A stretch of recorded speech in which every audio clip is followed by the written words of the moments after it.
उत्तराखंड सरकार ने सामान्य नागरिक संहिता यूनिफॉर्म सिविल कोड यानी यूसीसी लागू कर दिया है, जिससे ये कानून लागू करने वाला देश का पहला राज्य बन गया है। क्या होगा अगर यूसीसी यानी यूनिफॉर्म सिविल कोड हर राज्य में एक जैसा लागू हो जाए? उत्तराखंड ने तो आदिवासी समुदाय को यूसीसी से छूट दे दी है, क्यों? चलिए जाने। बता दें कि उत्तराखंड में मुख्यमंत्री पुष्कर सिंह धामी ने यूनिफॉर्म सिविल कोड लागू कर दिया है।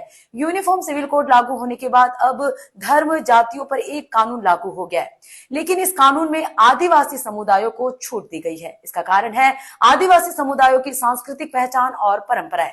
उन्हें अपने रीति रिवाजों को बनाए रखने की आजादी दी गई है। लेकिन क्या ये फैसला सही है?